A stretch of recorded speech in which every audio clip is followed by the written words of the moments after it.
Hello, and welcome back to our book club. Julia and I are starting a book club.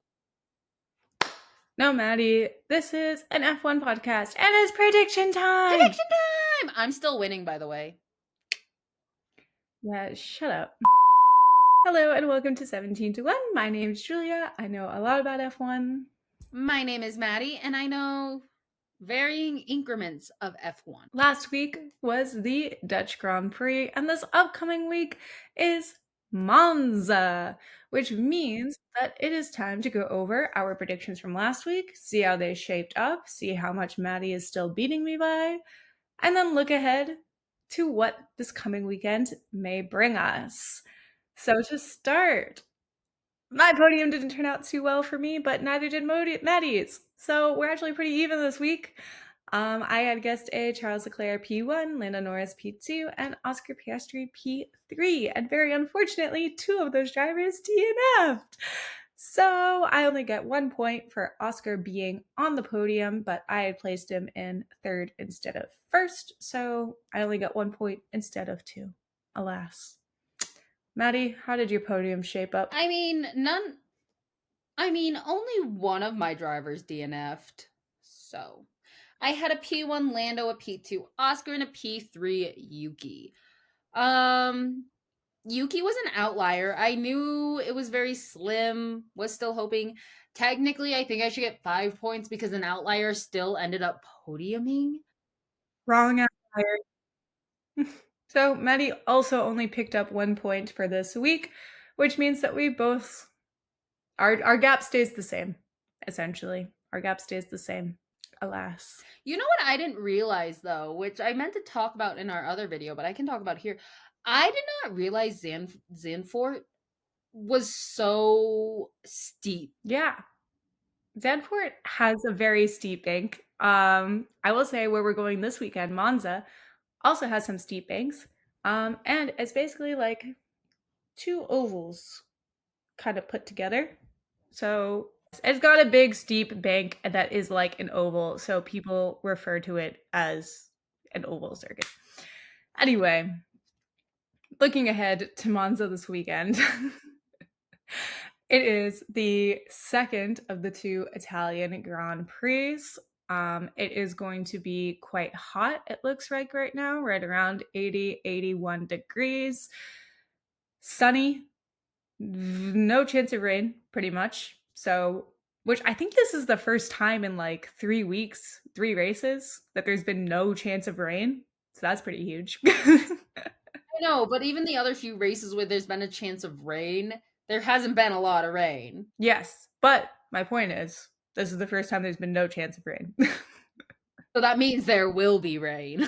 We can only dream. Famously, last year in Monza, we had Charles Leclerc coming up from fourth on the grid to claim victory, which was brilliancy at its finest by him. He made a one-stop work when nobody else did, which allowed him to keep track position. Became called the tire whisperer for a period there. Brilliancy again by Mr. Charles Leclerc. It's also where the famous radio message and the Italian commentary comes from.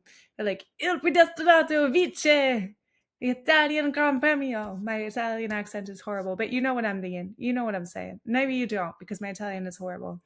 Anyway, it also is the birthplace of papaya rolls, which is so exciting.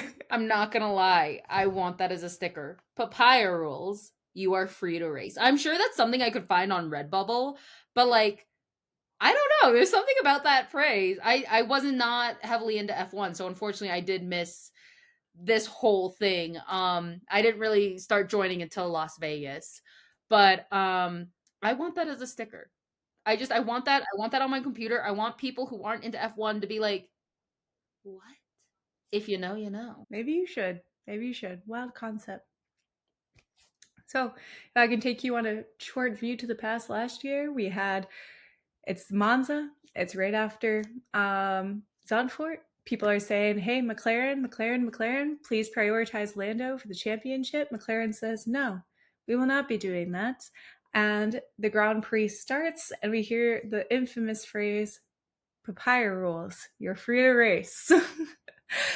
We also see Oscar immediately overtake Lando at the beginning of the race, which also leaves the door open for Charles Leclerc to sweep through. And as a result, McLaren loses what should have been kind of an easy 1-2, and instead they get a 2-3. Honestly, not a terrible result for them. Beautiful overtake by Oscar Piastri. After this race, they did start prioritizing Lando because they were like, our bad, potentially, maybe shouldn't have done that. That's not going to happen this year because they have no reason to prioritize one over the other.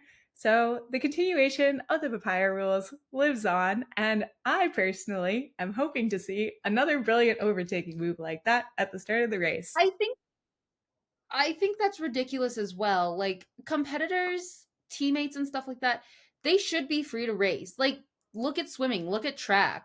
You're not going to if there's two people that are in the same heat that are racing against each other, the coach is not going to be like, "Okay, Julia, you need to go slower than Ashley because Ashley's our main star."